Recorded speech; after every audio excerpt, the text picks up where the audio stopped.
Всем привет, с вами Вандалий, и в этом ролике мы с вами максимально подробно разберем зомби-режим из игры Call of Duty World at War. А точнее, даже не просто зомби-режим, а режим зомби-нацисты, как он сперва назывался. И только после режим стал просто зомби.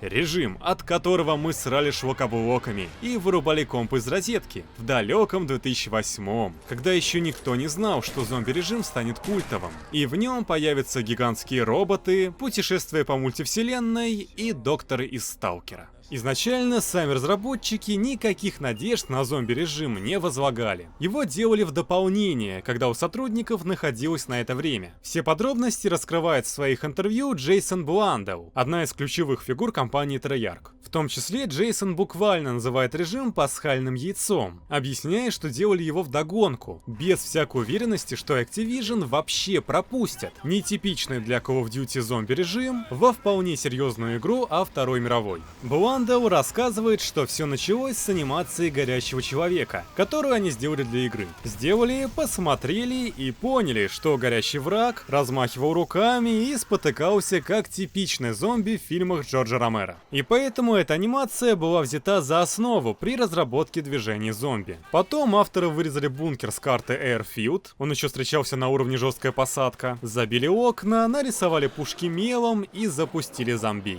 Получилось эффектно.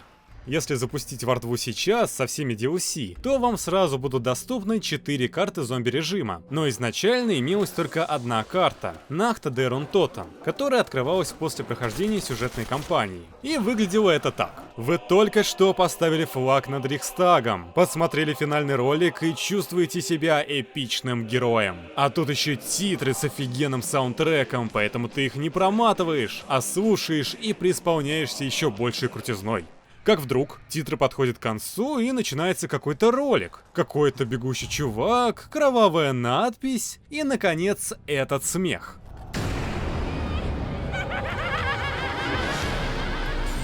И все. Ты больше не герой, Дмитрий Петренко. Ты маленький пацан за компом, который в ужасе вжал руку в мышку. Ты попал в этот режим впервые, тебе 10 лет, и тебя в нем пугает все.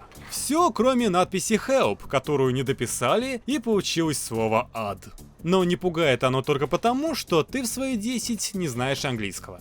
Сейчас для нас карта интересна тем, что она самая первая в зомби-режиме, а потому, конечно же, имеет отличительные черты, которые потом отсеялись. Главным образом, это уникальные звуки зомби.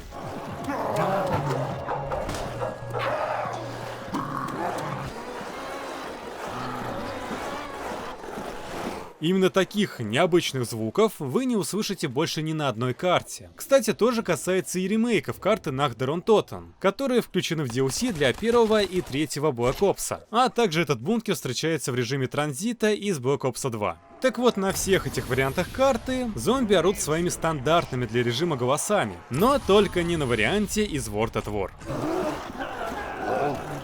Прекрасно помню, как в первый раз пытался обмануть игру и использовал ноуклип, чтобы взлететь над картой, зная, что там-то зомби меня не достанут. Как бы не так. В определенный момент, повернув камеру, я увидел зомби, висящего в воздухе прямо перед моим лицом. Опустим описание моих эмоций. Я лишь объясню, что оказалось, что иногда зомби, собравшись прямо под вами, могут включить лифт и начать подниматься вертикально вверх. Все лишь бы достать игрока, повинуясь скриптам. Конечно же, куда без крутого саундтрека. Ну, почти. Под саундтреком я имею в виду пасхальный радиоприемник, который включается ударом ножа или выстрелом по нему. Аналогично переключаются треки.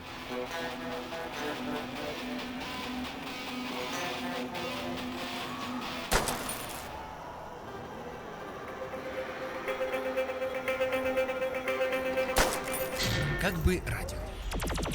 Как бы самое лучшее радио. 109,9.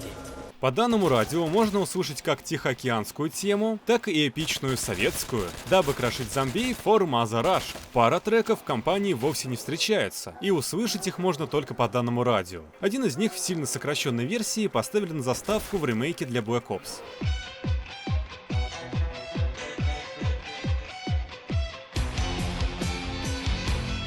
Что касается ремейка, то выглядит он, конечно, приятнее оригинала. При этом оружие на стенах осталось тоже. То есть в игру портировали пушки из World at War. Но вот магическая коробка предлагает набор пушек из Black Ops. А это значит, что никаких тебе пулеметов из оригинальной игры. Кстати, кроме божественных пулеметов, в коробке могут попасться и сомнительные пушки. Например, Панцершрек, который я хз как здесь использовать, но кто-то умудряется. Или огнемет, хотя он только сперва окажется бесполезным, а вот на поздних раундах может пригодиться. Ведь с каждой волной здоровье зомби растет, и в определенный момент вам понадобится очень много патронов, а у огнемета бесконечное топливо. Жги себе зомби на здоровье. Но вот что никак нельзя использовать на карте, так это снайперки. И как будто в издевку на карту добавлен специальный шкаф, в котором лежат только снайперки, без понятия зачем. И, конечно, специально для данного режима была создана специальная лучевая пушка, которую можно выбить из коробки. Кстати, зацените чувачка на ее текстуре. Но самое секретное оружие режима — это руки зомби, у которых даже есть название Brains, то есть мозги. При его использовании игрок даже завопит как зомби. Мы можем получить его при помощи чита на все оружие. При нажатии на левый клик ничего не происходит. Для атаки жмем клавишу ножа, и игрок начнет размахивать руками. Так как технически это атака ближнего боя, то в момент анимации появляется еще и нож. Также забавно, что хоть это оружие является техническим, Treyarch сами нам его покажут в трейлере карты Verrocked, когда камера якобы переключается на зомби. Еще чит на все оружие дает игроку забагованные коктейли Молотова. Обычные выпадают в коробке, а эти мы будем бросать с анимацией гранат. Поэтому будет видно зажигалку, зависшую в воздухе. Также коктейлей всего 4. Несмотря на это, счетчик будет показывать наличие целых 12. А вот оружие по умолчанию. Знаменитый стреляющий палец. Его также можно получить. Кстати, понятия не имею, что означает надпись на нем. Типа собственное 3D? Чё? А вот скриншот с вики по колде. Автор умудрился приписать это оружие в Mystery Box. Ну и, конечно, радует наличие Магнума, который честно выпадает из той же таинственной коробки. И он настолько мощный, что простреливает зомби насквозь и способен убивать их подвое. Револьвер был создан для отмененной британской компании, а потому встретить его можно только в сетевой игре и зомби-режиме. Но самое мощное оружие, волшебный мелок, нам в руки так и не дали. А нам бы стену побольше, мы бы на ней такую вундервафлю нарисовали. А лучше круг вокруг себя, как 100% защита от зомби. Нахдарунтотан подарила нам цитату «Выйти из тьмы», которая после станет культовой и будет использоваться самими разработчиками. Например, как один из шагов плана побега резного. Есть на уровне и недоработка, стоимость Томпсона, которая указана как 1500 очков, но на самом деле он стоит всего 1200 очков, так что иногда игрок будет думать, что ему не хватает очков на покупку, хотя на самом деле это не так. И в файлах можно найти еще рисунки ППШ и Панцершрека для их покупки со стены, но в игре они не используются. Карта Airfield не единственная, с которой экспериментировали разработчики. В файлах можно найти дампы памяти от других карт. Наци-зомби Макин, думаю, вы помните, что это за карта. С нее начинается сюжетная кампания. Наци-зомби Ферм и Наци-зомби Фермхаус, которые, возможно, обозначают один и тот же уровень. Как я отмечал в начале, разработчикам из Treyarch пришлось доказывать издателю Activision, что зомби-режим имеет право существовать в Call of Duty. В итоге его допустили в игру на условиях, что авторы не будут концентрировать на нем внимание. Просто вставим это в игру и посмотрим, что получится. А получилось так, что режим снес игрокам башку. Все буквально влюбились в него. И более того, именно игроки первые начали додумывать для карт базовый нарратив. И поэтому со следующим DLC Treyarch выпустили вторую карту, которую на этот раз рекламировали как надо. Карта Verrocked, что переводится с немецкого как «безумный». А вот наши локализаторы как только не измывались над данным словом. В War 2 в нем появился мягкий знак, а в Black Ops карту назвали «Сдвиг по зомби». Боже ты мой, как творчески. Учитывая то, что в оригинале все названия на немецком и японском, как и было в World at War. Действие второй карты разворачивается в пределах психлечебницы из сетевой игры. В кампании она также встречалась. Авторы поняли, что идею можно и надо развивать, и поэтому теперь выкрутили крутость режима на максимум. Здесь мы имеем перки, добавленные в виде перк-колы из офигенных автоматов, каждый из которых имеет еще и свой джингл.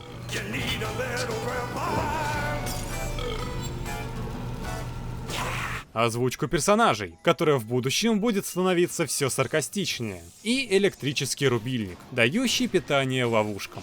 Над самими зомби также поработали. Они теперь иногда вылезают прямо из земли, а иногда маршируют. Также ожившие твари научились доставать игрока сквозь окна. Но наиболее ощутимо то, что увеличилась скорость бега зомбаков. Вообще главный секрет предыдущей карты в том, что вам не надо убегать от зомби. Да, мертвяки-то типа бегают, и вам при виде такой анимации самим хочется уносить от них ноги на максимальной скорости. Но если вы просто развернетесь к ним спиной и будете утекать обычным шагом, то зомби вас не догонят. То же касается и стандартных зомби на прочих картах. Но только не на Верокт. Это единственная карта, где зомби очень даже могут вас догнать. Помимо добавленной хардкорности, давит еще и сама обстановка. Как я уже говорил, сменились крики и звуки зомби, которые станут для режима стандартными. Но помимо криков зомби, здесь имеются еще и фоновые крики, не иначе призраков психбольницы. Так что дурка удалась на славу.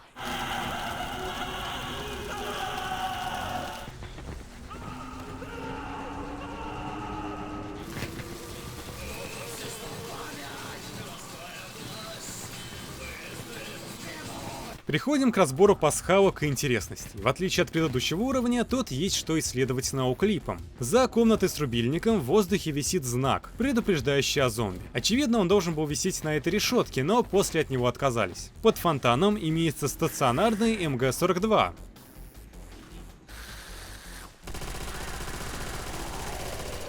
И еще несколько пушек в стороне.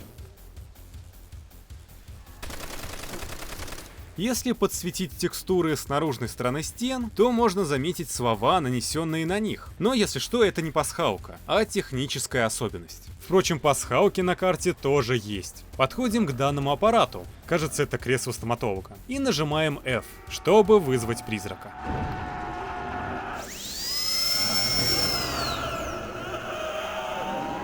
Другие души можно услышать, если встать вот сюда.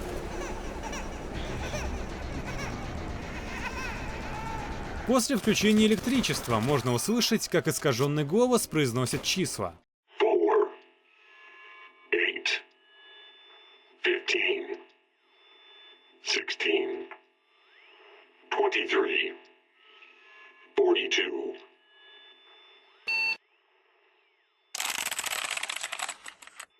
И это числа из сериала Lost, то есть данный звуковой файл является пасхалкой на него. Сразу после того, как мы включили электричество, несемся вот на этот балкон, чтобы услышать музыкальную пасхалку, которая якобы раздается из этого радиоприемника.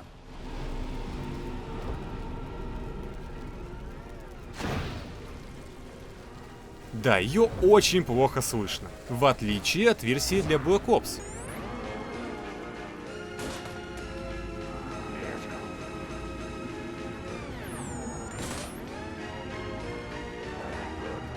И, кстати, в ремейке карты к этой пасхалке добавили еще одну. Теперь, если выстрелить в это радио, то оно превратится в пасхальный радиоприемник, как на карте Nacht der Untoten.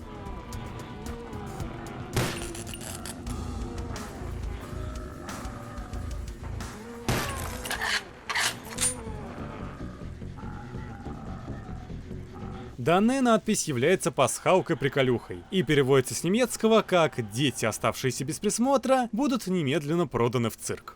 И самая известная пасхалка — поющий унитаз. Подходим к нему и трижды нажимаем F, после чего начинает играть саундтрек карты Nacht der Untoten. Песня «Колыбельная для мертвеца» от Кевина Шервуда и Елены Сигман.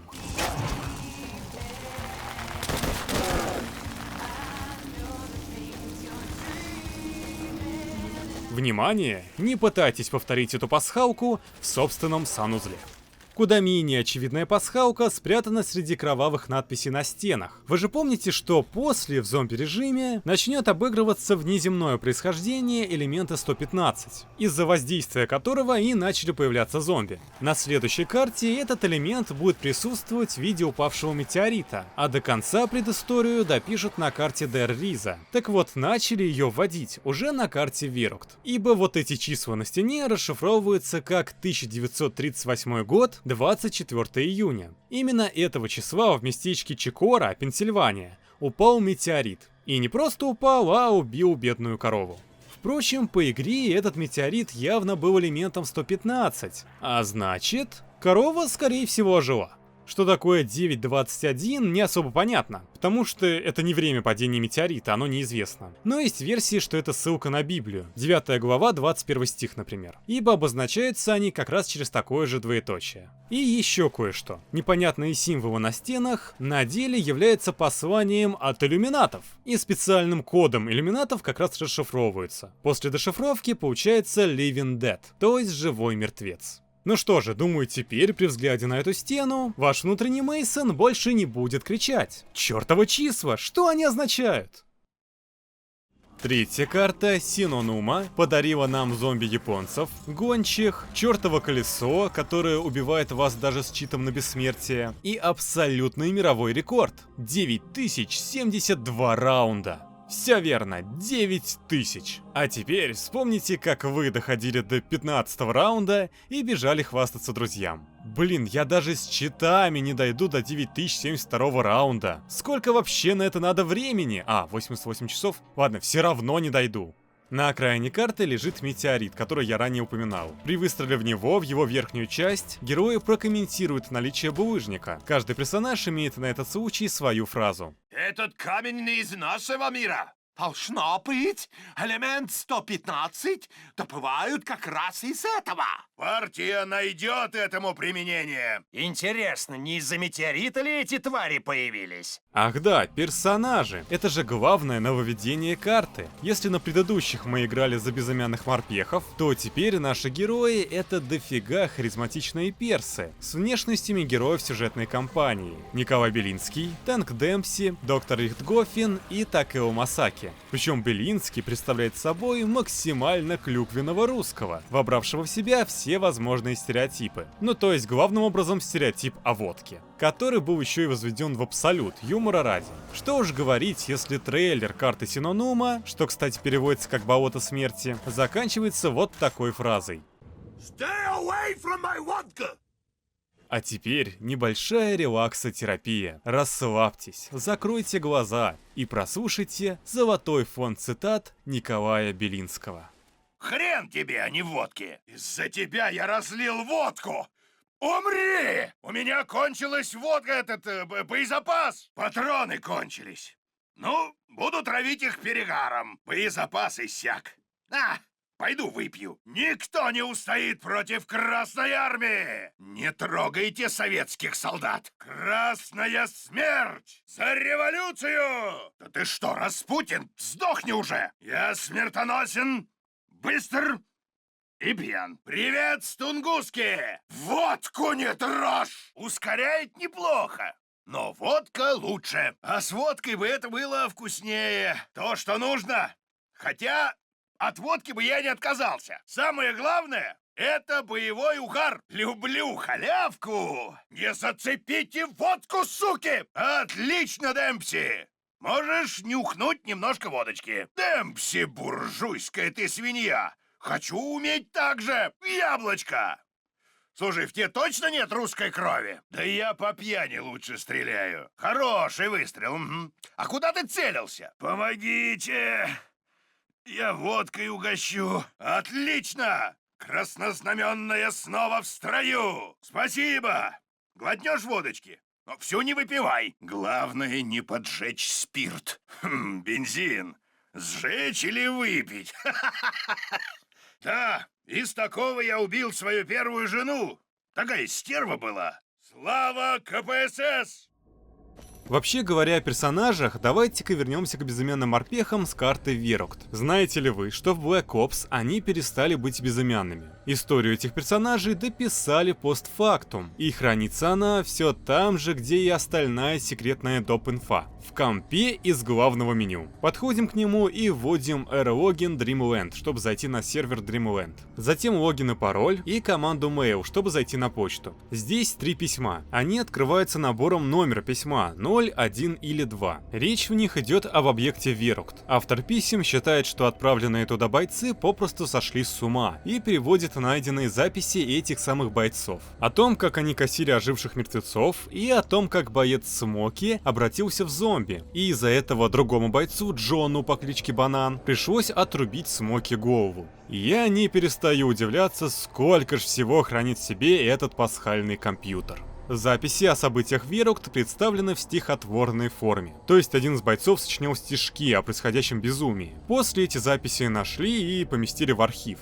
А уже в архиве их нашел Ваневар Буш, тот самый персонаж, в чью почту мы и зашли. Еще одним членом группы морпехов был сам Танк Демпси. Эта часть истории раскрывается уже после. Но вернемся к карте Синонума. В стартовой комнате нас ждет сообщение по радиоприемнику. Мне кажется, о нем знают вообще все. Ну да ладно, это же пасхальный обзор, поэтому дам вам его прослушать.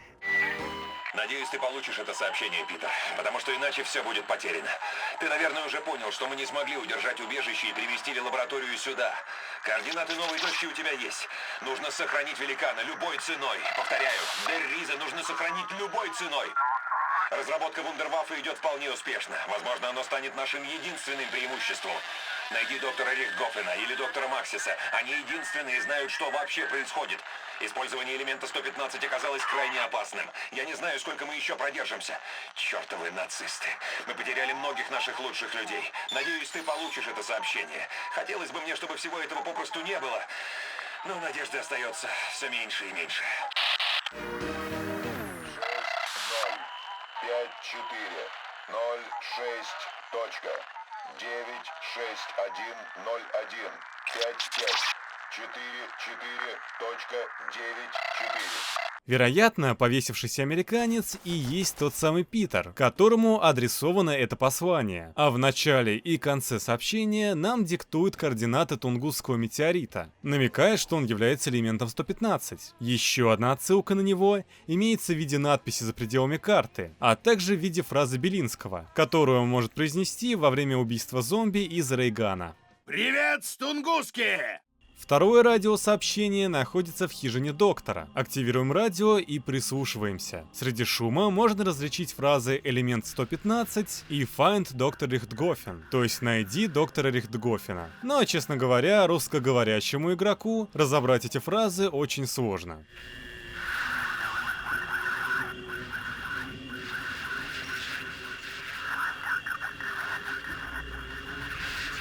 Третий радиоприемник находится в хижине с табличкой Storage. По этому радио мы услышим голоса морпехов, которые обороняются от зомби. Но по факту это просто кусок из трейлера карты Вирукт.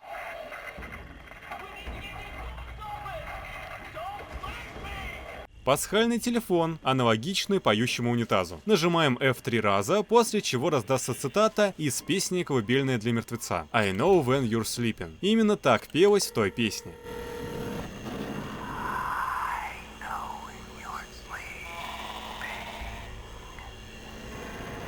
Затем наш персонаж говорит: Я нашел пасхальное яйцо чести. Еще одна музыкальная хрень. Люблю такие. Пасхальное яйцо, музыкальная шкатулка. Интересно. И что, они теперь такие пасхальные яйца в каждую карту запихивать будут? И начинает играть замечательный саундтрек. Песня The One. А вот зловещий шкаф, который смеется, если заюзать на нем клавишу действия.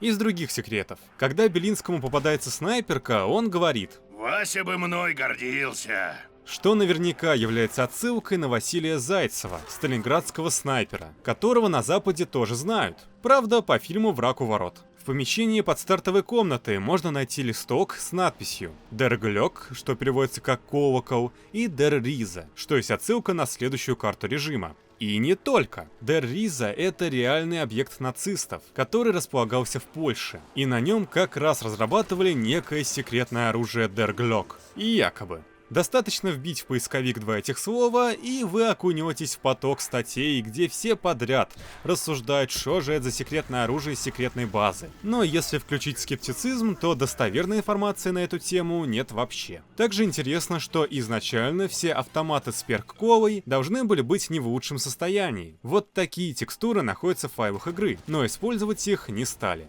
Кстати, предполагалось, что герои будут реагировать на лотерею с перк-автоматами. В файлах лежат неиспользуемые реплики. От предназначения не уйти. Что-то там будет на этот раз. Честная игра, а? Интересно, что мне выпадет на этот раз?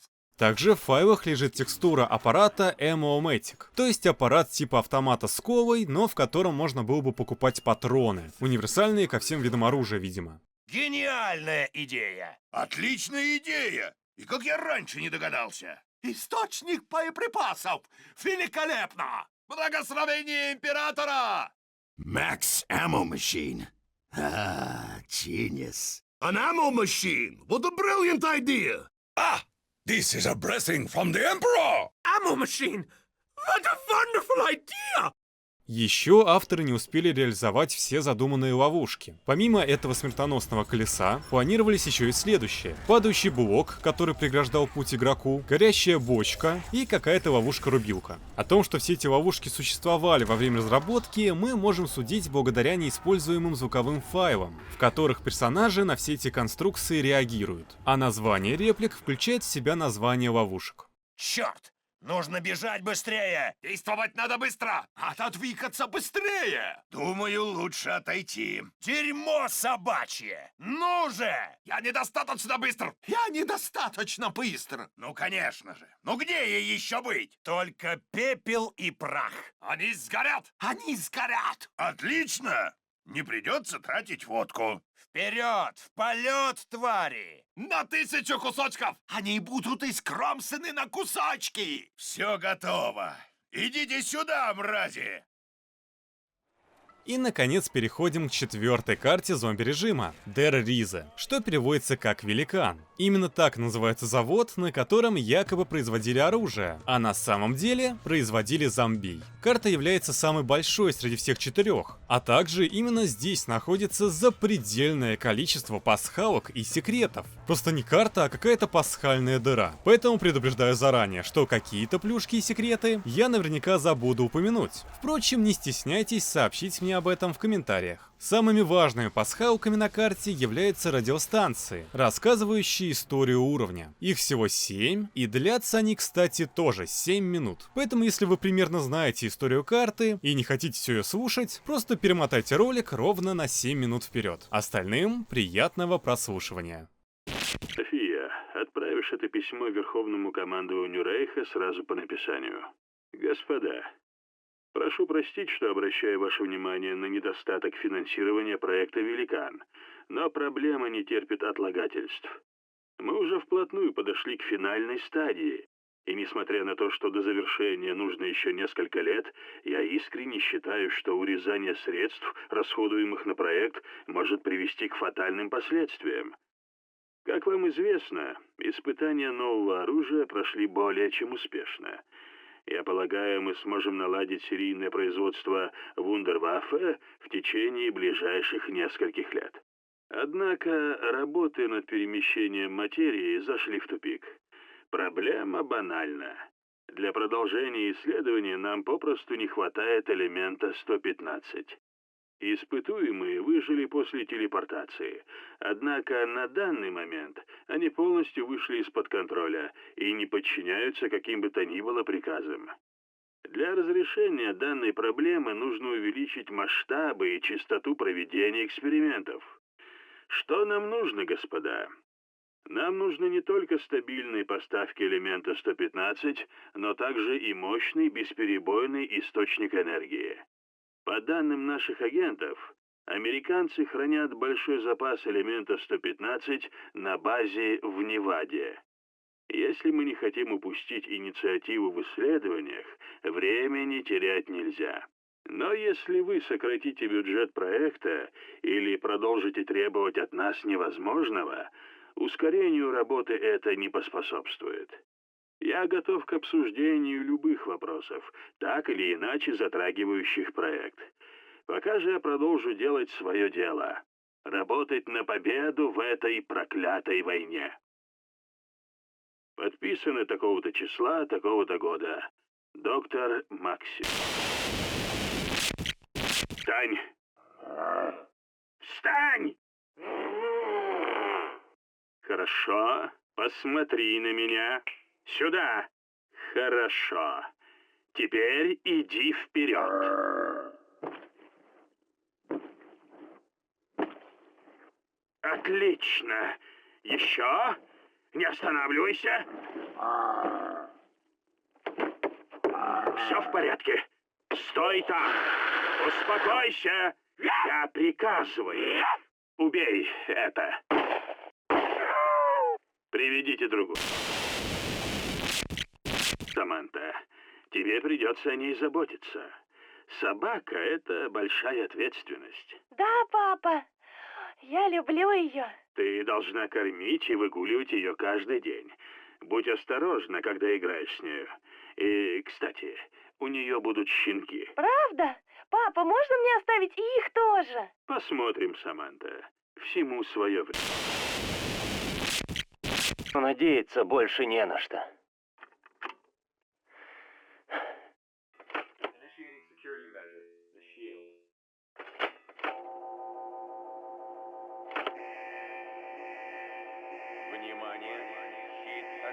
Черт, где мои таблетки?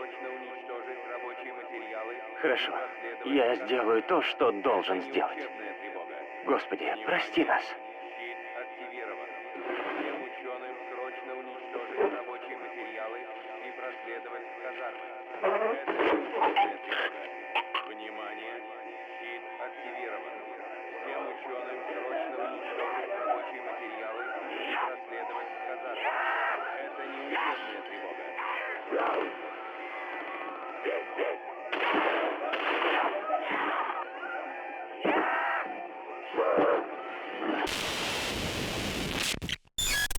Эксперимент номер 3. Испытуемый на месте. Подать напряжение. О май год! Возьмите себя в руки и уберите это. Эксперимент номер 3 завершен неудачно. Испытуемый повторил судьбу предыдущих экземпляров. Вымойте камеру и откалибруйте систему заново. Повторим опыт. Я доктор. Эдвард, привяжите ее, наконец. Во время эксперимента никто не должен носиться по лаборатории.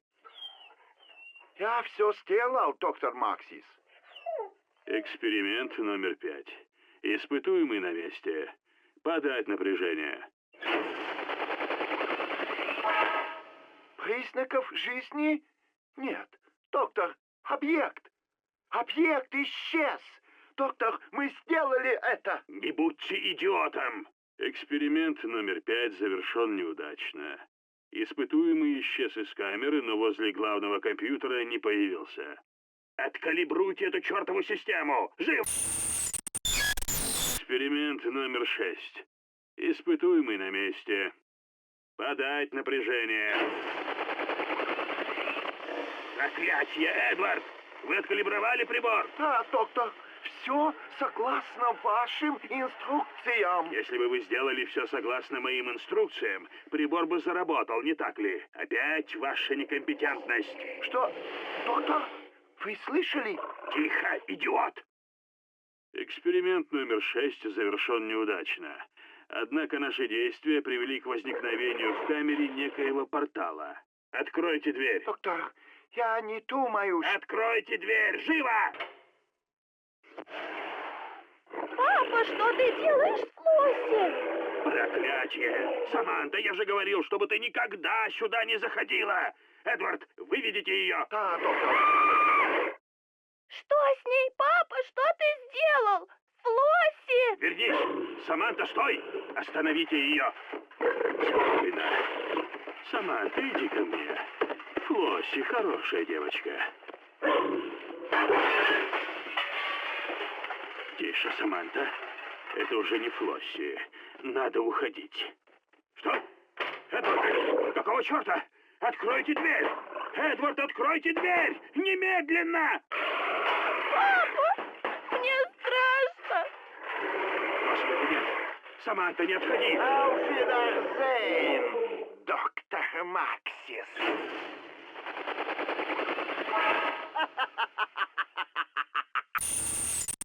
Помимо радиостанций, имеются и прочие секреты, дополняющие историю уровня. Во-первых, данная записка, которая находится в комнате с Томпсоном. По всей комнате разбросаны кирпичи, и кто вообще додумался сделать один из них активным? Подползаем вот к этому, нажимаем F и получаем в подарок записку, в которой на самом деле ничего интересного. Тут просто упоминание элемента 115, из которого на фабрике и делали зомби.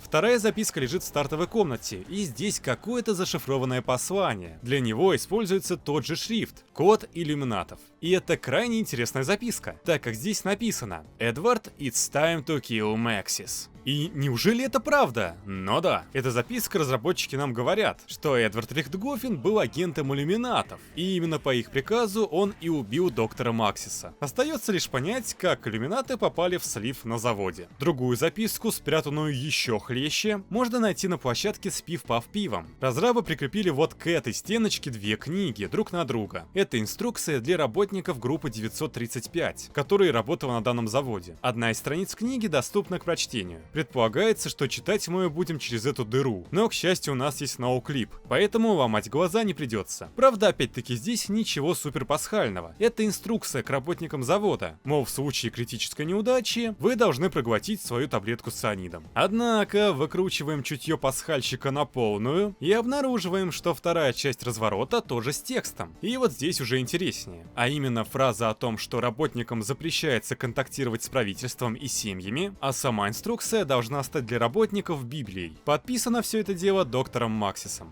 И это, конечно, не все. Еще одна записка лежит в комнате слева от стартовой позиции. Здесь еще двустволка на стене подается. В записке описывается опыт, как один химический элемент бомбардировали другим. Наконец, наши персонажи еще и реагируют на данные записки. Смотрим на послание от иллюминатов и нажимаем клавишу F, чтобы наш герой обреченно вздохнул. Есть на карте и другие послания, набранные шрифтом иллюминатов. Например, вот это расшифровывается как Help. Здесь же виден повешенный, но вот у Мора, на самом деле от него висят одни ноги. Другие призывы о помощи выложены досками и мешками. Еще одна надпись на иллюминатском взята с карты Верукт и расшифровывается как Living Dead, живой мертвец. Аналогичная нанесена и сюда. Здесь записка с посланием, которая расшифровывается в следующей фразе. «Верный слуга, семя посеяно. Проследите и доложите. Максис не должен узнать». Как бы еще одно доказательство того, что Рихтгофен — агент иллюминатов.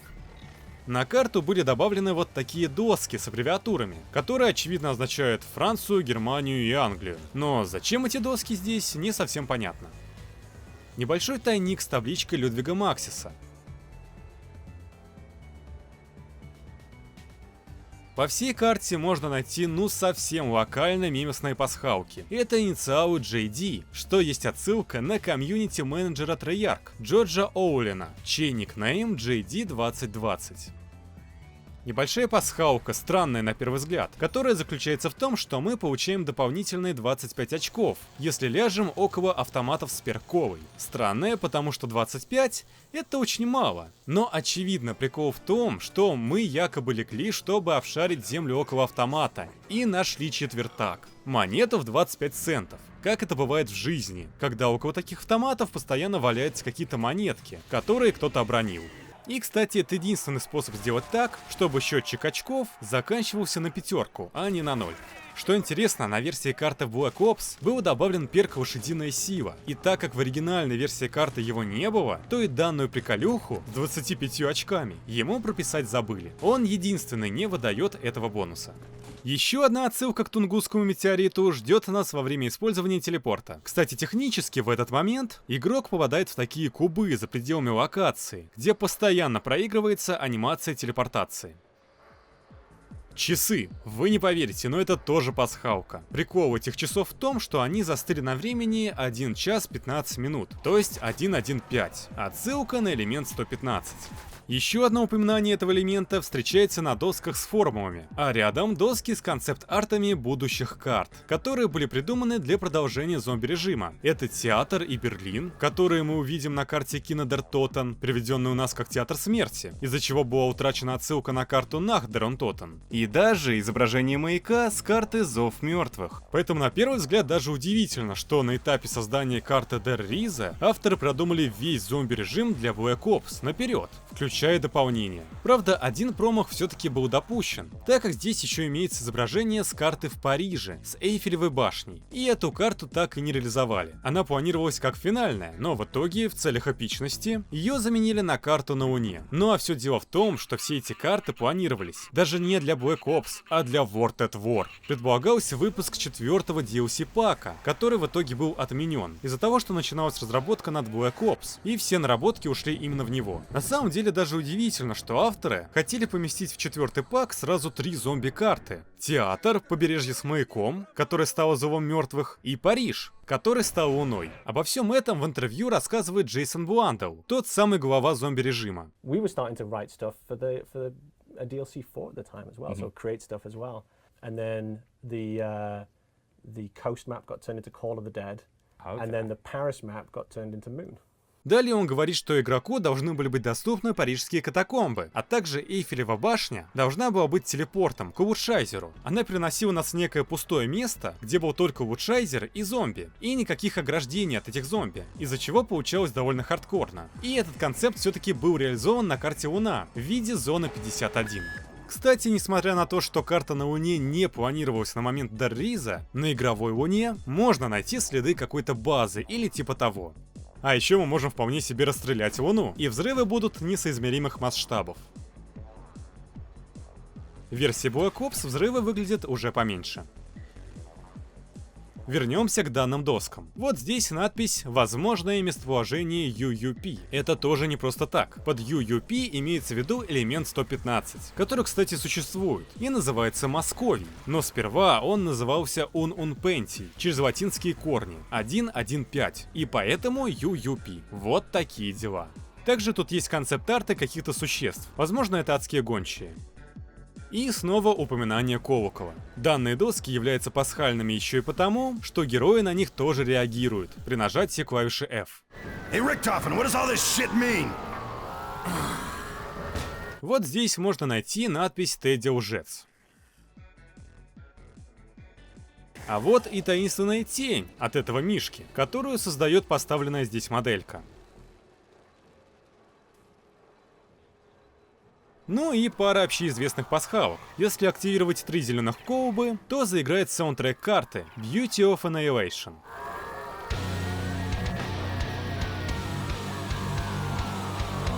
Только почему-то в обрезанном варианте, до конца песня не доиграет. А вот здесь лежат всякие объекты, при выстреле по которым из улучшенного оружия мы активируем пазл. Призрак Саманты спрячет 3 предмета, и мы должны будем их найти, выстрелив по ним.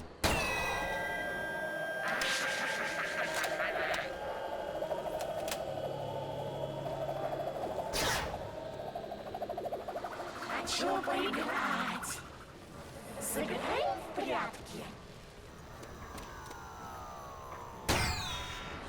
Ух ты, нашел.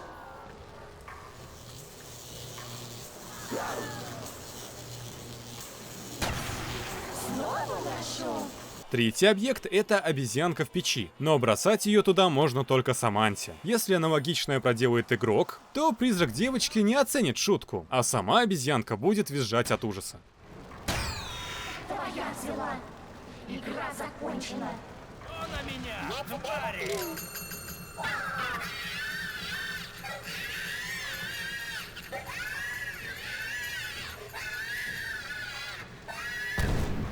Обезьянка просто играла. Что ты сделал с обезьянкой? Поговорим о вырезанном контенте. В начале уровня игрока должны были дразнить демонические силы. У тебя нет энергии! Сможешь найти выключатель? Вот оригинальные реплики. You have no power. Can you find the power switch? В файлах лежат версии винтовок, прокачанные улучшайзером. Причины, по которым винтовки были убраны, очевидны. Они бесполезны. К тому же Кар 98 все-таки ввели, так что еще 3 аналогичные винтовки на карте были бы лишними. А вот почему вырезали улучшенный обрез дробовика, не ясно. Скриншоты взяты с сайта The Cutting Room Floor. Это такая очень классная вики по вырезанному контенту в играх. Здесь же можно прослушать реплики персонажей, вырезанные из игры. Либо залезьте в файлы сами и прослушайте. В одном из архивов лежит сразу 4 папки, относящиеся к Dead Riza, файлы из которых не используются. Потому что это фразы персонажей, записанные другими актерами. Очевидно, черновые варианты. Разумеется, есть они только в оригинальной версии игры. Вот вам по одной фразе от каждого персонажа. I got a monkey? There's a big cable running back to the mainframe. Maybe they are connected? There are 3 machines, or 1 machine with 3 sections. If I remember correctly, we must now activate the central this is so confusing.